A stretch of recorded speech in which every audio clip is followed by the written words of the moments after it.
আসসালামু আলাইকুম ভিউয়ার্স। আমরা এই ভিডিও থেকে জেনে নেব বজ্রপাত থেকে বাঁচার বৈজ্ঞানিক সঠিক উপায়। তো বিস্তারিত জেনে নিই। আল্লাহ যদি চায়, তিনটা বুদ্ধি যদি আমরা মাথায় রাখি, তাহলে বজ্রপাত থেকে আমরা ইনশাআল্লাহ অনেকাংশে নিরাপদ থাকার সর্বোচ্চ সম্ভাবনা তৈরি হবে। এক্ষেত্রে প্রথম জিনিসটা আমি বলবো সেটা হচ্ছে বজ্রপাত জিনিসটা কি, যে আকাশ থেকে বিদ্যুৎ একদম মাটিতে আসা। কারণ প্রশ্ন হলো যে বিদ্যুৎ যে আকাশ থেকে মাটিতে আসবে এই জন্য একটা রাস্তা দরকার। নর্মালি কিন্তু আকাশ থেকে এই মাটি পর্যন্ত যে বায়ু, এই মাধ্যমটা কিন্তু বিদ্যুৎ চলাচলের জন্য উপযুক্ত না। যে ভাই তাহলে আকাশ থেকে বিদ্যুৎ এই জায়গায় যে আসতেছে, বায়ুপথিত আসতেছে, কিভাবে হচ্ছে? এটা একটা খুব ইন্টারেস্টিং জিনিস আছে। সেটা কি, আমরা যদি একটু মেঘের দিকে তাকাই, এই মেঘের একটা উপরের অংশ আছে, যে অংশে পজিটিভ চার্জ যুক্ত হতে থাকে, পজিটিভ মানে ধনাত্মক। আর ঠিক যেই জায়গায় মেঘ আছে তার নিচে হচ্ছে নেগেটিভ চার্জ থাকে, নেগেটিভ। এবং আমরা জানি পজিটিভ এবং নেগেটিভ এরা হচ্ছে বিপরীতধর্মী চার্জ পরস্পরকে আকর্ষণ করে। আর আমাদের যে মাটিটা আছে সেই মাটির উপরে আবার পজিটিভ চার্জ তৈরি হয়। তার মানে এই যে মেঘটা আছে, মেঘের উপরে পজিটিভ চার্জ, নিচে হচ্ছে নেগেটিভ, আর মাটির উপরে আবার পজিটিভ। এই অংশগুলোর মধ্যে একটা তড়িৎ ক্ষেত্র তৈরি হয়, ইলেকট্রিক্যাল ফিল্ড। এবং এই তড়িৎ ক্ষেত্রটার মান যদি খুব বেশি হয়, মানে খুব বড় মান হয়ে গেছে, তখন হয় কি, এর ভিতরে যে এই যে উপরে তো আকাশ, ওইখানে তো মেঘ, আর নিচে হচ্ছে মাটি, মাঝখানে যে এই যে শূন্য মাধ্যমটা আছে, যেটাকে আমরা বায়বীয় মাধ্যম বলতে পারি, এই বায়বীয় মাধ্যমটা এটা মূলত হচ্ছে বিদ্যুৎ যাওয়ার মতো কিন্তু না। কিন্তু এই মাধ্যমটা হয় কি, এই মাধ্যমটায় আমরা একটা ইন্টারেস্টিং জিনিস লক্ষ্য করি। সেটা কি, সেটা হলো এই মাধ্যমে নাইট্রোজেন থাকে, অক্সিজেন থাকে, এবং এরা কিন্তু হচ্ছে যে সহজে বিদ্যুৎকে যাওয়ার জন্য রাস্তা করে দিবে না। তখন হইলো কি, ওই যে বেশি পরিমাণ যখন হচ্ছে যে ভোল্টেজ তৈরি হয়ে গেছে না, তখন এইখান থেকে একটা ইলেকট্রন দূরে চলে গেছে। তার মানে একটা ইলেকট্রন যখনই দূরে চলে গেল, এইটা আরেকটা ইলেকট্রনকে, তারপরে আরেকটা, এরকম করে অসংখ্য ইলেকট্রন দৌড়াদৌড়ি শুরু করলো। এবং তখন ওই যে বায়ু যে ফাঁকা মাধ্যমটা আছে সেইটা একটা তারের মতো কাজ করে। আমরা জানি এক জায়গা থেকে আরেক জায়গায় কারেন্টের লাইন নেওয়ার সময় তার লাগাই না, তখন এই যে বায়বীয় মাধ্যমটা যে আছে, শূন্য মাধ্যমটা, এইটা হচ্ছে তারের মতো কাজ করবে, এবং ওই তারের মধ্য দিয়ে কি হবে, বিদ্যুৎটা আসবে। এখন প্রশ্ন হলো যে এই বিদ্যুৎটা আসলে কোন জায়গায় পড়বে? তা বিদ্যুৎ কিন্তু একটা শক্তি, শক্তির একটা বৈশিষ্ট্য হচ্ছে সে যেই রাস্তায় গেলে খুব তাড়াতাড়ি হচ্ছে যে রাস্তাটা কমপ্লিট হবে, সেই রাস্তায় সে যাবে। মানে সবসময় সে এমন রাস্তা বেছে নেয় যে রাস্তায় সে দ্রুত তার যেই জায়গায় যাওয়ার ইচ্ছা, গন্তব্য, সেখানে যাইতে পারবে। তা আকাশের এই যে বিদ্যুৎ, সেইটা কিন্তু হচ্ছে ওই মেঘ থেকে মাটিতে যাইতে চায়। তা মাটিতে যাওয়ার জন্য সে খুঁজে যে কোন রাস্তাটা সবচেয়ে ইজি, যেখানে বড় বিল্ডিং আছে, টাওয়ার, তারপরে ধরা যাক বড় হচ্ছে যে গাছ, তারপরে ধরা যেতে পারে যে পানিও তার পছন্দ। কেন? কারণ হচ্ছে পানি হচ্ছে যে এটা হচ্ছে যে ইলেকট্রন যে আছে, ইলেকট্রনের প্রবাহটা সহজ করে যদি বলি বিদ্যুৎ, সেইটার সাথে তার একটা আকর্ষণ ঘটে। তার মানে যে এরকম, সে তো এরকম জিনিসে যাইতে যাবে। ঠিক এই ঘটনাটাই ঘটে যদি কোনো উঁচু স্ট্রাকচার থাকে, তাহলে ওইটাতে গিয়ে বিদ্যুৎটা পরে সরাসরি মাটিতে চলে যাবে। তারপরে ধরা যাক বড় কোনো টাওয়ার আছে, সেইটাতে যাইতে পারে।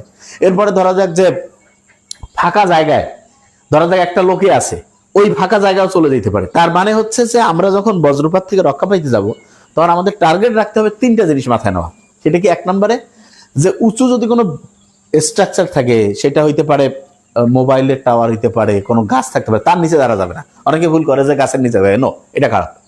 এটা এটা থেকে দূরে যাবো, কারণ ওইখানে বিদ্যুৎ পরে সরাসরি আমার মধ্যে এসে একদম ভয়ঙ্কর অবস্থার মধ্যে পড়তে পারি। দুই হচ্ছে পানির কোনো নিকটে যাবো না, কারণ পানির নিকটে গেলে ওইটা বিদ্যুৎ আকর্ষণ করে ওইখানে চলে যেয়ে আমি একবারে আলাদা করুক, একদম জীবন ধ্বংসের মধ্যে পড়ে যেতে পারে। তিন নম্বরে যেটা, খোলা মাঠেও আমি কোথাও থাকবো না। তাহলে এখন প্রশ্ন হচ্ছে, খোলা মাঠে এমন জায়গা আছে, খোলা মাঠেই আমি আছি, কোনো বুদ্ধি নেই। সেক্ষেত্রে যেটা চেষ্টা করবো, প্রথম টার্গেট যত দ্রুত সম্ভব যে উপরে ছাউনি আছে এরকম কোনো জায়গার নিচে যাওয়া, এটা আমার টার্গেট থাকবে। আর ওইটা যদি করতে না পারি, যদি খোলা জায়গায় থাকতে হয়, সেক্ষেত্রে একদম বসে পড়া। এবং অনেকে যেটা একটা ভুল করে, সেটা হচ্ছে আমি যদি ছাতা হাতে নেই, তাহলে আমার বিদ্যুৎ পড়ার চান্সটা বেড়ে যায়। কারণ হচ্ছে কি, ওইটা একটা স্ট্রাকচার হিসেবে কাজ করতেছে, ওইটা বিদ্যুৎটা পড়ে সরাসরি। এই জন্য চেষ্টা করব যে কোনো একটা হচ্ছে যে ছাউনির নিচে দাঁড়াইতে পারলে ভালো। আর ধাতব যে কোনো জিনিস আমার শরীর থেকে দূরে রাখবো, উঁচু স্ট্রাকচারের নিচে দাঁড়াবো না, তারপরে পানির নিকটে যাব না। তা যে জিনিসটা বলছিলাম, বজ্রপাত যখন হয় তখন প্রায় 30,000 ডিগ্রি সেলসিয়াস তাপমাত্রা তৈরি হয়, 30,000 ডিগ্রি সেলসিয়াস। সূর্যের যে পৃষ্ঠ আছে তার তাপমাত্রা 5000 ডিগ্রি থেকে 6000 ডিগ্রি, মানে সূর্যের পৃষ্ঠের তাপমাত্রা আছে, সূর্যের অভ্যন্তরে না, পৃষ্ঠের কথা বলছি, তার চেয়ে প্রায় 5-6 গুণ বেশি তাপমাত্রা তৈরি হয়। এবং এটা মূলত কি কারণে হলো, ওই যে বরফ মেঘ যখন তৈরি হয়, এখানে বরফের কণা থাকে, ওই যে উপর থেকে শিলাবৃষ্টি পড়ে না, তারপরে আমরা হচ্ছে যে জলীয় বাষ্পের কণা এবং বাতাস, এই তিনটার মধ্যে পরস্পর সংঘর্ষ হইতে থাকে। মেঘের উপরে ধনাত্মক চার্জ, মেঘের নিচে ঋণাত্মক, মাটির উপরে হচ্ছে ধনাত্মক চার্জ, এবং এইখানে একটা বৈদ্যুতিক ক্ষেত্র তৈরি হলো। তখন হচ্ছে বায়ু মাধ্যম, যেটা দিয়ে বিদ্যুৎ যাইতে পারবে না, তারের মধ্যে দিয়ে না বিদ্যুৎ যায়, কিন্তু ওই বায়ু মাধ্যমের ওইখান থেকে নাইট্রোজেন অক্সিজেন থেকে ইলেকট্রন চলে গেল। তখন হচ্ছে এই গোটাল বায়ু মাধ্যমটাই দেখা যাবে যে হচ্ছে একটা তারের মতো, তার জন্য একটা হচ্ছে যে আয়োনাইজড হয়ে যায়। তার মানে এগুলো তখন ধনাত্মক ঋণাত্মক ইয়াতে তৈরি হয়ে যায়।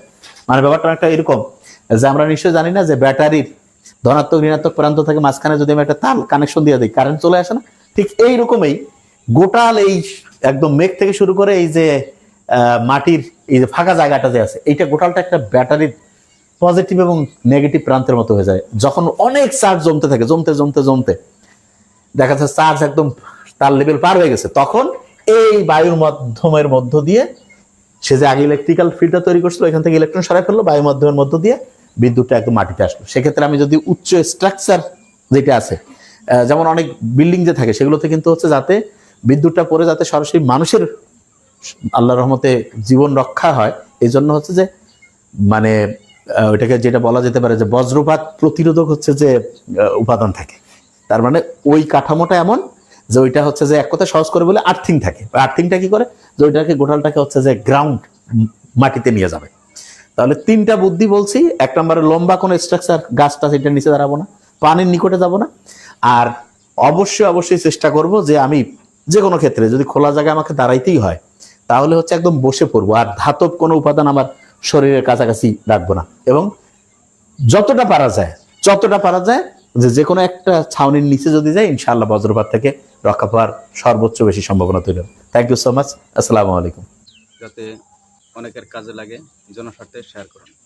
তো এতক্ষণ পাশে থাকার জন্য ধন্যবাদ। আসসালামু আলাইকুম ওয়া রাহমাতুল্লাহ।